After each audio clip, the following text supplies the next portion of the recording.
From the 37th parallel on America's haunted highway, it's Pixelated Paranormal, your guide to the unusual and the strange.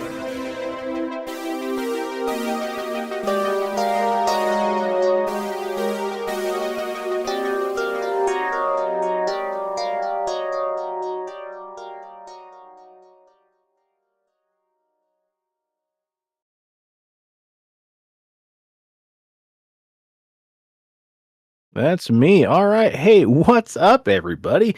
Welcome to a surprise episode of Pixelated Paranormal. This is episode 320. My name is Sean. I'm 5'9", and I'm already a little drunk. And of course, with me as always is Preston. Preston, buddy, what is your favorite Hall & Oates song? I don't know. I don't really listen to Hall & Oates, so I'm going to have to... Pop quiz. Yeah. What the fuck? Really? Yeah. Oh man, It's not my jam, Dave Matthews. It's not my jam. After 9 years of recording together, you think you know somebody. Yeah. Oh, what the fuck, man? I thought you were surely gonna go like Maneater. Oh. I tell you. All right, well, mine's mine's Private Eyes. Peter Gabriel. I love Sledgehammer. I think that's a cool song. I think everybody should listen. Hell yeah, dude! I think everybody should check out Peter Gabriel, and if you don't like Peter Gabriel, go get fucked. I would like to take this all the way around full circle and say that Dave Matthews Band does a fucking killer cover of Sledgehammer. Yeah. So there you go. That YouTube it. Yeah, that one guy that I don't like, Harry Styles, actually does a very decent cover of Sledgehammer, and I'm like, oh my god, I almost Wait, like did you say now. you don't like? Yeah, I don't like Harry Styles. I could have swore we've had many a conversation when you're like, I might be a Harry Styles fan.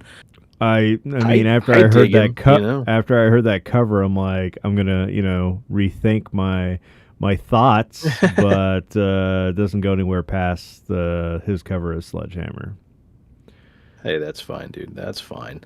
There's a song he had that came out not too long ago that I really kind of enjoy, but I can't remember how to fucking spell his name, so apparently I'm not going to find it.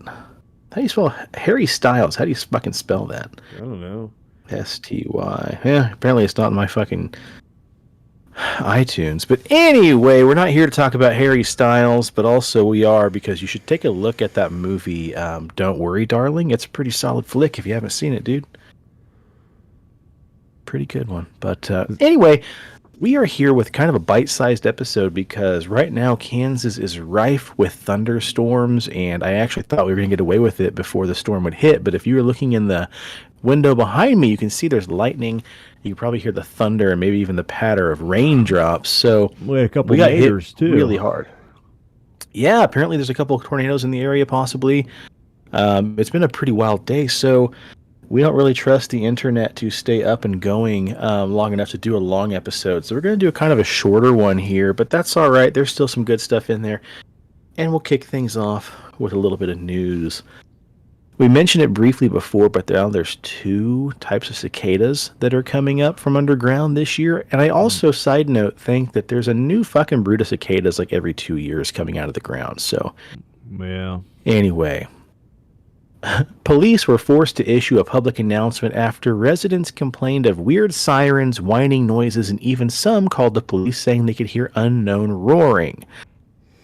The situation facing Lee Foster, the sheriff in Newberry County in South Carolina now, is that the first of this year's two mammoth broods of cicadas are beginning to crawl out from under the dirt.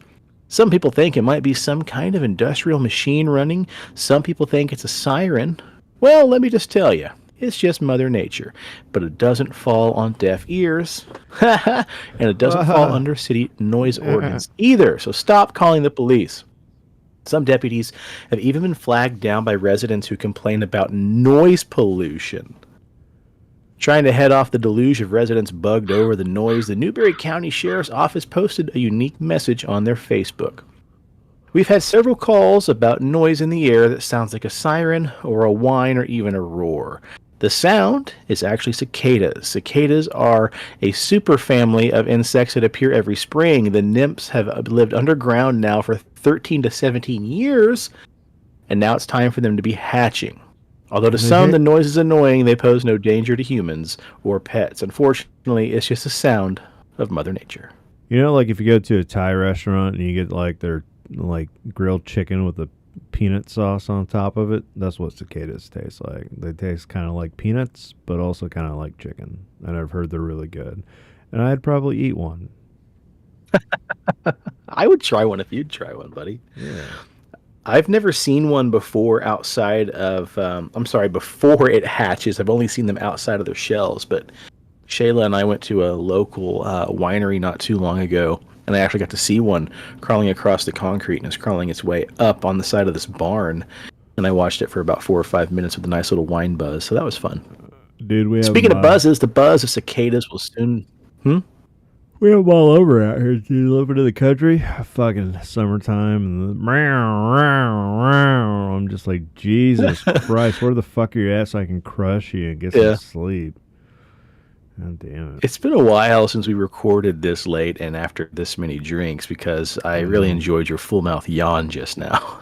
I know. So because it was like raining so hard today, I just spent the whole entire afternoon out in the garage with my brother, just pounding back margaritas and making pins. And so, like, I'm going to be a whole lot of useless today. Oh, look, I still have some. Daddy's war-torn and waterlogged, huh? Yeah. Well, speaking of a good buzz, the buzz of cicadas will soon be popping up all over, as for the first time since 1803, brood XIX, known as the Great Southern Brood, and also brood number XIII, called the Northern Illinois Brood, will soon arrive on the scene together, according to the New York Times. The Illinois cicada emerges every 17 years, the southern cousin every 13. This result means millions upon trillions of bugs emerging from the ground at the same time, since the ground temperatures will reach about 64 degrees Fahrenheit. So sounds like we're going to have ourselves a busy, noisy-ass spring, but I say bring it the fuck on. Now, Presto, you mentioned eating a cicada, and I'm glad you did, because we got to find an alternative source for protein, because apparently around 46 million Americans are living in states that have introduced a bill to ban cultivated lab-grown meat in the latest escalation in the surprising culture war. Unless Florida Governor Ron DeSantis, asshole, has an unexpected change of heart, it will soon be a crime to sell or make cultivated meat in the Sunshine State. A bill passed by the Florida House and Senate is now awaiting the signature of DeSantis, who has already indicated his opposition to what he calls fake meat. If he does sign the bill into law, anybody who sells, makes, or distributes cultivated meat in the state of Florida may be subject to a fine of up to $500 and up to 60 days in prison. So I can't have my That's James got you saying, Franco where's salami? The beef? I'm so glad you brought that up. Oh, gross. Beating up somebody and selling cultivated meat are two different things, but much the same in the eyes of the law in Florida, says Justin Colbeck, CEO of cultivated seafood startup Wild Type, who has been trying to persuade legislators to ease up on a number of proposed bans. As well as the Florida bill, there's also a proposed legislation to ban cultivated meat in Alabama, Arizona, Kentucky, and Tennessee. If all those bills pass, an admittedly unlikely prospect, then somewhere around 46 million Americans will be cut off from accessing a form of meat that some people really, really count on having, giving an alternative to plant and animal protein sources. The wave of proposed legislation, including a very strict law, may come as a surprise given that cultivated meat isn't on sale anywhere in the U.S. at the moment anyway. But Floridians were already very unlikely to get their hands on cultivated meat like chicken cutlets before the planned bill shuts off the option, but now it sure as hell probably isn't going to happen. I don't know. It's not hurting anybody. I feel like the people who are going to eat this shit, I shouldn't say shit, I'll try it. The people who are going to eat this meat weren't going to eat cows and chickens to begin with, right? Like, people like you and me maybe go as far as trying it. You know, I'll try a chicken cutlet, I'll try a burger, stuff like that. but I'm probably going to find my way back to the real stuff eventually. So, I mean, I don't think you're going to see that big of a, a dip in the sale of actual meat. So, I mean, agriculturally, I think farms and stuff would be just fine. What do you think? I mean, what do you think you're eating when you're eating the Impossible Whopper Burger King? Like, it's probably less. Well, that's plant-based, though. That's not cultivated. Is it? No, is it really, it's all plant-based, buddy. How do you know? What do you think? Because I trust what the media tells me. What do you think the what's that the McRib? What do you think that is? That's not real meat. Oh, that's Soylent Green, dude. McRib is people. I mean, birds aren't real, and the McRib is people. Yeah, we've been eating fake meat for years. It's fine. You know, there was that guy a couple years ago that did that study that what's going to happen because we're especially here in the United States, the Ogallala Aquifer, right? That thing is slowly shrinking every year, and it's not replenishing very quickly. So what happens when we don't have water as a resource? And so he was looking into cockroaches, crickets, and other insects like mealworms because it's low water. Like you can basically take cockroaches and wedge them in between sheets of not styrofoam, but like parchment paper or like cheesecloth. Yeah, and they egg crate. Egg crate, and they take very little water to thrive, and then so he made like this Impossible Burger, right? Paste patty, and then fried it and ate it, and he's like, dude, you couldn't even fucking tell, like it tasted like fucking hamburger, and he's like, he made like some fucking like cricket combo with cockroaches and like made like a fucking pasta salad, and he's like, tastes like a Chinese dish. Nobody's gonna fucking know. So it's like, oh well, there you go, man. Yeah, that's the future. Soylent Green is cockroaches. Give me that paste, baby. Give me that paste. Yep, give me that paste. If you put it on a sesame seed bun, slather some secret sauce on it.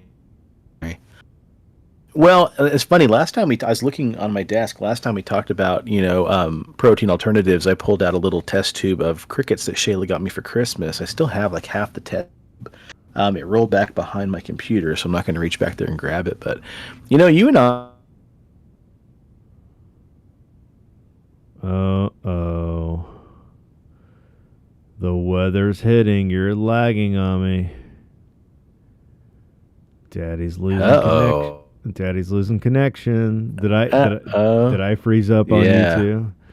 Oh, dude, the weather's I think hitting. you might have just kind of stuttered there for a second. Yeah. Well, what do you say? I don't know. You're gonna have Am I still frozen? Yeah, you're still frozen. You're gonna have to like either hurry up with that response or text me that response. Did you text me? No, I said you should text me what you're trying to say, because you're like, oh, what am I? Oh no!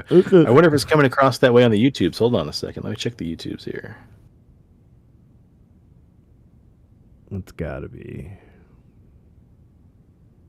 Yeah, I think it's probably okay. And I mean, the audio recording is going to be fine, so we'll see what happens here.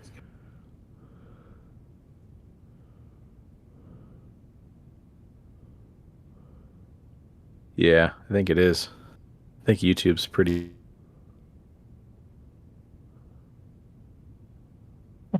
The audio looks fine, but the video is what's glitchy. So, anyway, should we just try to go ahead and get into the main topic, or do you want to share your news story? I mean, my news story is not going to take that long. It's going to be a quickie. It comes over from the dailymail.com. Forget Mars. Are there aliens on K2-18b? Discovery of a planet twice as big as Earth is emitting gas only produced by life sparks huge excitement among astronomers. That's right. Astronomers could finally show that alien life does exist on a distant planet following the observations as of today. Planet K2-18b, which is more than twice as big as Earth and 120 light years away, sits within the habitable zone of its star in the Leo constellation. Scientists said last year that they thought they detected dimethanol sulfide gas in the atmosphere, a compound that is only produced by life. Now, to confirm the findings, as of today, the James Webb Telescope will undertake hours of observation on the planet. However, space fans will have to wait several months for the results to be authenticated and published. But who knows? Maybe the first signs of alien life. Thanks, James Webb Telescope. And all it took was gas. So, I mean, maybe they're like an alien race, you know, using their telescope. And every time Sean farts, they're like, God, I knew it. That planet had life. I was going to say you beat me to it. I was going to say if all it takes is a little gas and I have a whole new civilization living next to my asshole. That's right. Wow. We need some canned laughter you can hit. So, oh, good stuff. Good stuff. Hey, what's up, Lazarus? Surprise, buddy. We're dropping a gorilla episode here. And then Lyra722. What's up? What's up? Well, let's get into the main story so we can get out of here before we both get killed by electrocution, huh? Yeah. A while ago, we talked a little bit about some public officials and their associations with alien abduction, some experiences, maybe some involvement, you know, President Eisenhower, stuff like that. Well, we kind of glazed over the name Hilary Porter once before, but Hilary Porter, a former employee at the Minister of Defense over in the UK, apparently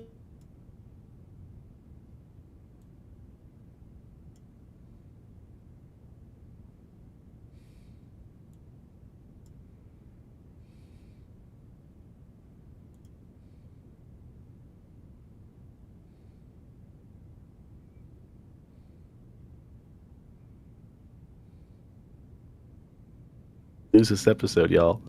Oh, you totally froze. Yep. Like your face is just like you just had a stroke for like a minute.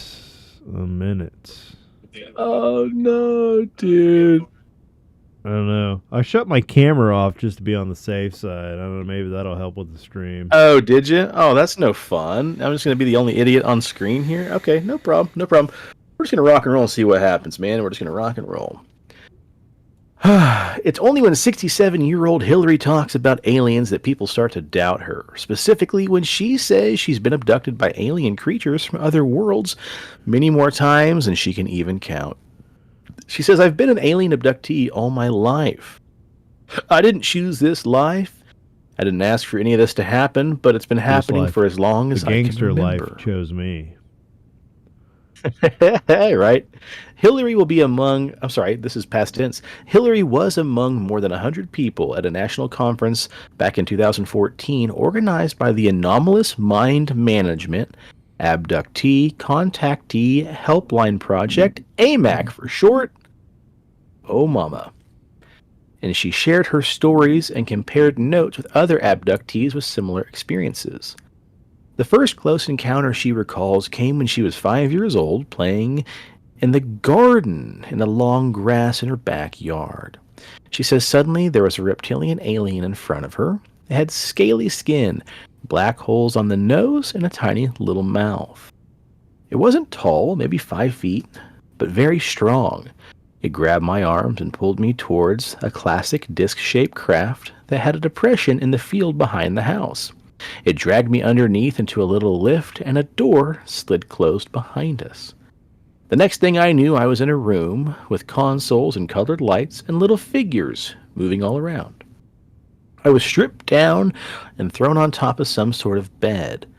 They took a really horrible sharp instrument and they were pressing it to the right, all the way upside the right side of my body. While I was screaming, I can't remember anything after that.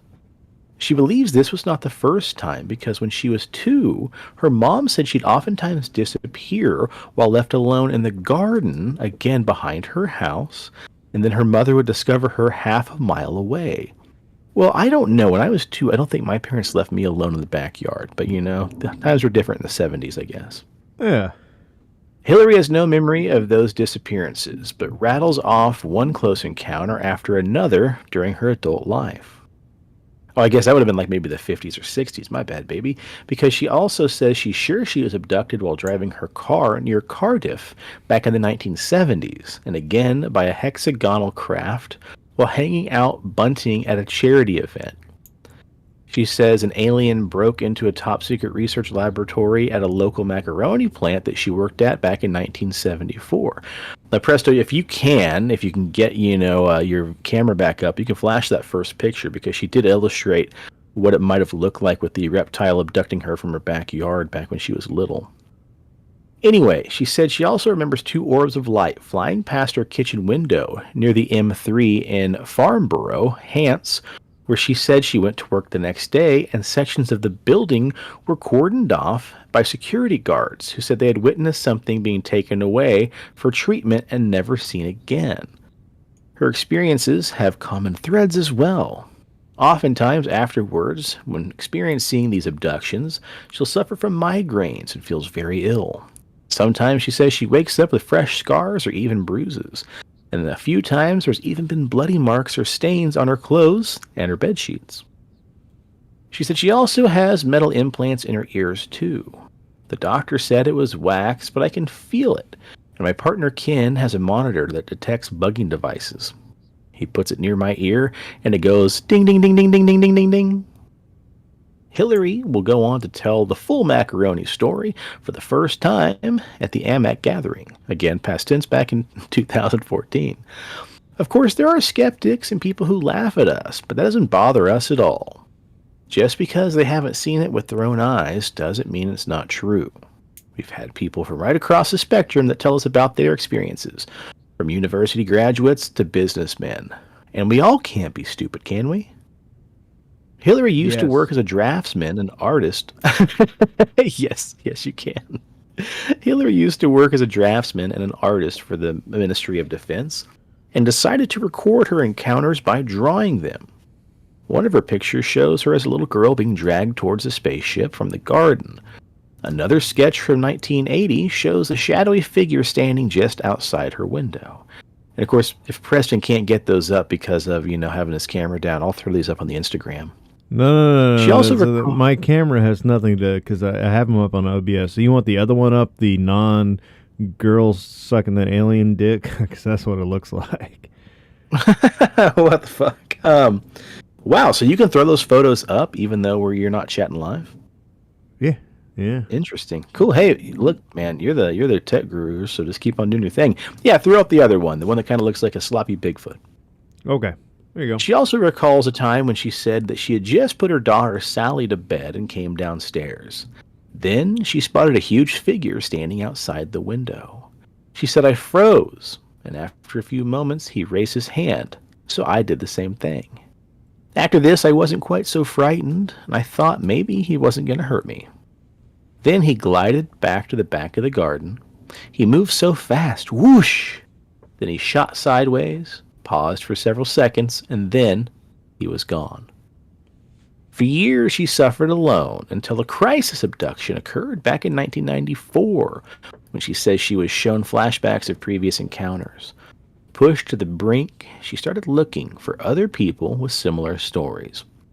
That's when she met her partner, Ken, who runs the British Earth and Aerial Mystery Society, aka BEAMS. She met more abductees, and as somebody who can recall many experiences, she began to counsel them. Finding someone who understood me was so important. You're not off your trolley. So who are these aliens? Her partner says these are Greys, the ones who everybody recognizes. But they're just the servants. The reptilians are the higher beings, but there's also the humanoid type. But there's something above them even. Cowled figures.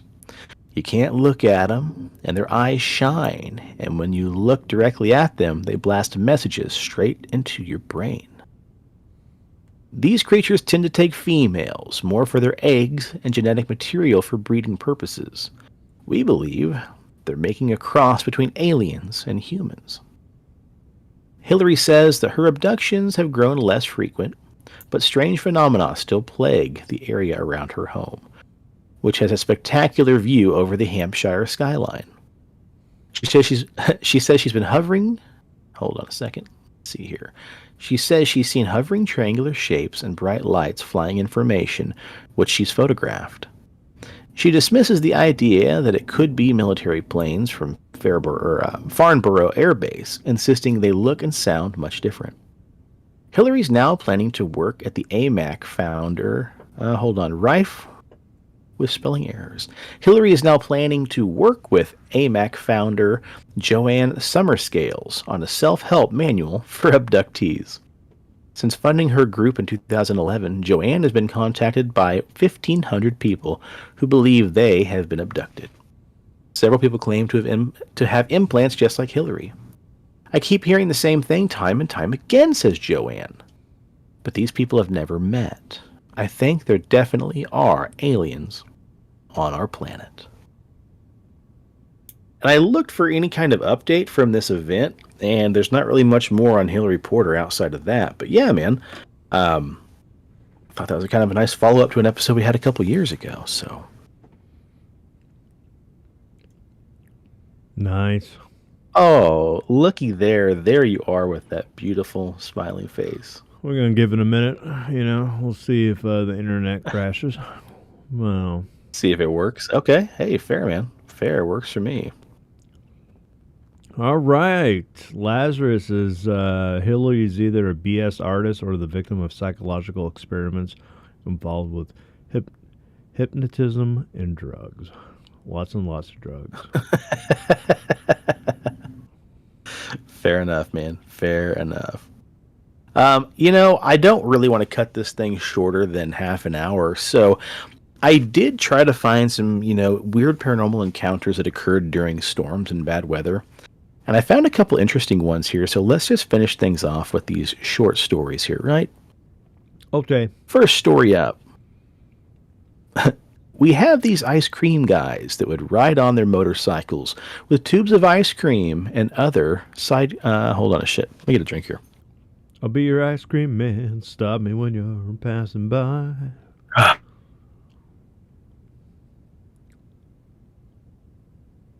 Oh, and you're frozen. All it took was one sip, baby. All right, take 3. We had these ice cream guys that would ride on their motorcycles with the tubes of ice cream in another sidecar. And usually, they'd give out free rides to kids and take them home as a way for their parents to buy them ice cream. That's fucking creepy. Some were really nice, especially the ones that recognize you and give you out a free bar once in a while. But once I was waiting for my parents to pick me up from school when I was in Want to ride home in my ice cream van, little boy? Want a lollipop? The other kids...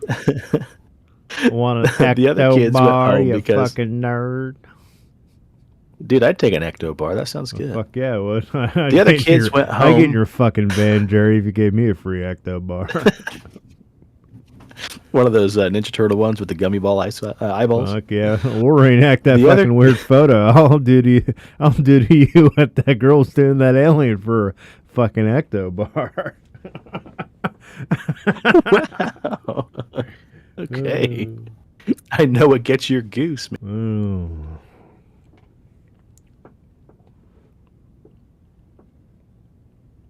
About that time. Okay. Whew. I thought I had like a little orb zip around on my screen, but no, I think it's a gnat or a fly. Anyway, once I was waiting for my parents to pick me up from school when I was in year 4. The other kids went home because my parents just got back from work, and it was fucking raining because of the monsoon, and I lived at the East Coast at that time. The road was filled with rainwater, and pretty sure I got cold that day. No sane person would ride out on their motorcycle in the middle of a rainstorm that hard, except for the ice cream guy.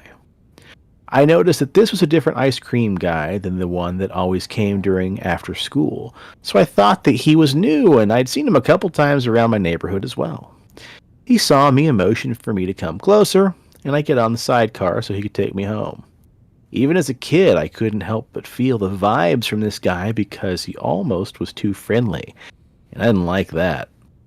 Stayed in my spot under the roof, close to the guard, because that's what my parents had taught me.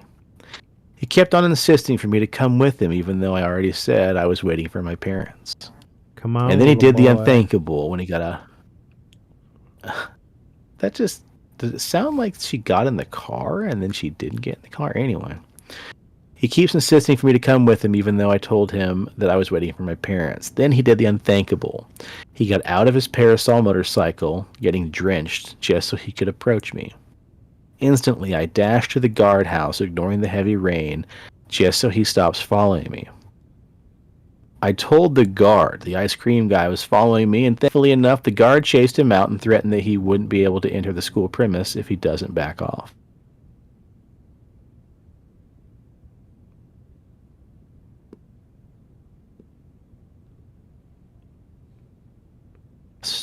I was especially vulnerable because I was alone waiting for my parents.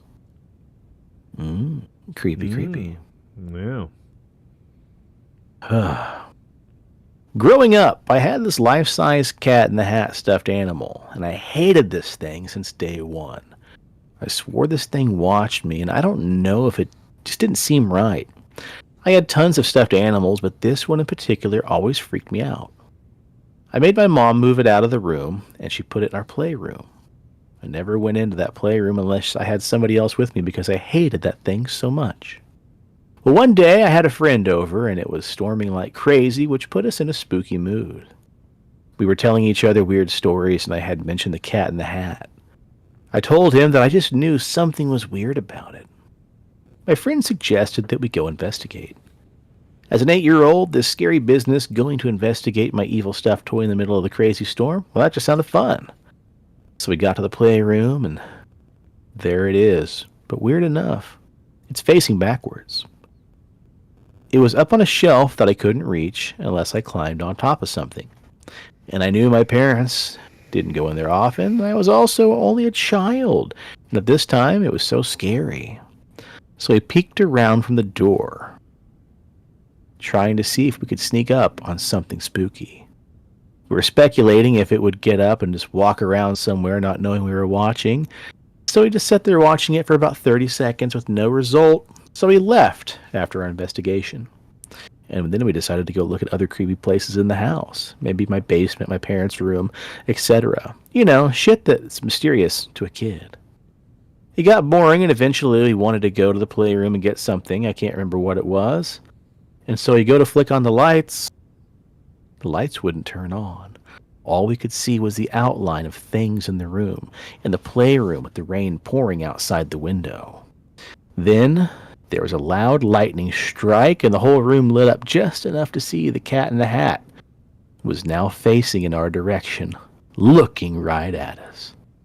I don't think I've ever ran so fast in my entire life, but after that I begged my mom to get rid of this thing, and I'm pretty sure she just tossed it out because I never saw it again.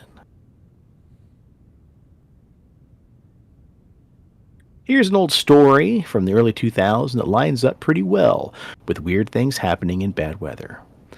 The exact reason I was on the road escapes me, but one autumn night, maybe around 8 p.m. It's already dark. I took a slight right turn from the main highway through a small neighborhood. The country is out between two cities, about 100,000 miles. Raining fairly hard, and my windshield wipers were probably on medium. I approached a bend in the neighborhood of maybe 40 houses or so. I saw a small cul-de-sac development from approximately the 60s. I saw a woman 20 feet in front of me illuminated suddenly in my headlights at the end of a driveway close to the road. She was in a tank top and jeans and looked thoroughly soaked. Her arms were folded as if trying to hug or warm herself. I see her staring directly at my side, at the side of my car, as I approach. Being a helpful young Midwestern boy that I was, I decided to see if she's okay. I had the hand crank windows so I could see that she was leaning over. So she could see me leaning over to roll. As the window opened no more than about 3 inches, she seemingly, unconsciously, grasped the top of the window so that the full length of her fingers were now inside my car, which spooked me. It was near my face, me leaning over and all. I started to ask her if she's okay, and then I noticed she's young, probably 18 to 22, and bawling uncontrollably, gasping for breath between the sobs. I get no response from her, so I ask again, "Hey, are you okay? Is everything all right?" She maintains eye contact with me, but says nothing. The silence is deafening and the tension undeniable. Then I offer to take her for a ride, but again she continues just to stare at me, crying, staring, clasping the top of my window, bawling her eyes out. I pause and contemplatively look at the road ahead of me. Then I look back, and now I'm hyper aware, feeling really freaked out as her silence has me wanting to leave immediately. I tell her I don't think I can help her, and she says nothing, but hesitates to let go of the window. As soon as she finally does, I pull away into the night, and the whole incident lasted maybe 45 seconds or so. But I'll never forget it. I have no idea what the poor woman was or what she was doing, but it motivated me to leave. In hindsight, though, the thought of abuse has come to mind, and maybe she was just stunned at what happened, but her lack of response for the duration of my stop is haunting.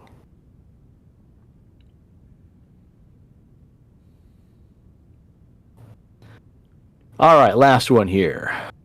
I work at a mental health facility with teenage boys. I had just gotten off of a shift where we lost electricity to pretty much heavy but fast-moving thunderstorms. Just before the storm rolled in, and throughout its duration, it seemed to me that the paranormal activity in this place managed to pick up. I was hearing odd sounds, and I once thought I heard a patient crying, but under investigation, everybody was fine, nobody out of sorts, and nobody upset. Everybody was accounted for, doing normal activities. Strangely enough, the patients became restless, even aggravated, and somewhat violent during this peculiar thunderstorm. One patient in particular wouldn't enter his room because he said he felt something was odd. And I said I agreed with him, but the room was giving off a pretty bad vibe. I should mention this was where I thought I heard the crying from about an hour before. Bugs started appearing at the end of the hallway too. I realized this could all be a coincidence, but to me it just felt like something extra. I myself believe in the paranormal and have experienced lots of inexplainable things while at work and even on different occasions. I guess I'm just curious what could have happened. Was the crying really coming from the room of the man who didn't want to go back inside, or just an echo of an unknown source down the hallway? Ooh, spooky. Wow. Man, I'm watching that lightning in my window. It's pretty wild shit back there. Yeah, you've been cutting out a lot. Like, you've been stroking live on the air. Oh, no.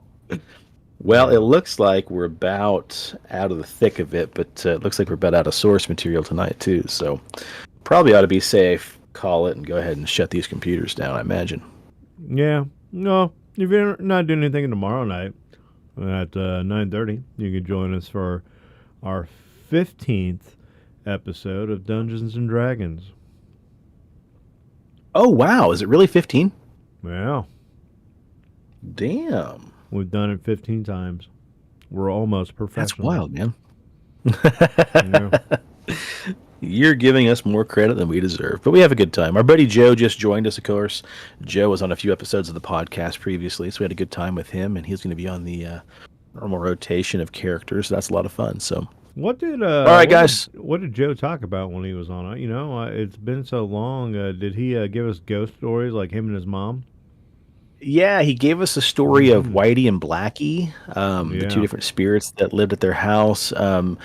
Joe's mom, I actually think he recorded his mom telling the story of some spirits and stuff like that when he was younger. And then Joe was also featured on...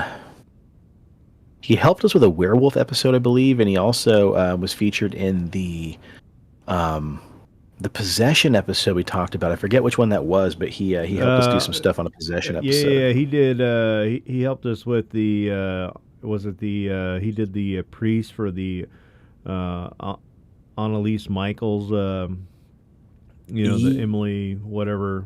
That's what it was. Exactly right. Yeah. Hell yeah, dude. Yeah, good time. That D&D game's a lot of fun. We're having a lot of fun with it, so having Joe there is cool, man. So yeah, if you guys are into that, stop by, check it out. 9:30 tomorrow night. We'll play for a couple hours, and we should fiddle fart around with some dragons. Twist Joe's arm and see if he'll raid a part for War of the Worlds for us. Oh, dude, yeah. I doubt there's any twisting of arms that has to be done. Yeah. Good shit, man. Well, thanks everybody for tuning in and joining us. Sorry it was a little shorter this time, but I mean, that storm is a raging. So we want to thank everybody for joining us, watching, listening, tuning in. If you're on the social medias, check us out. We are Pixelated Paranormal. Sorry, that's the alcohol speaking. On the Instagram, we are at PXL Paranormal. On Facebook, we are the Pixelated Paranormal Podcast.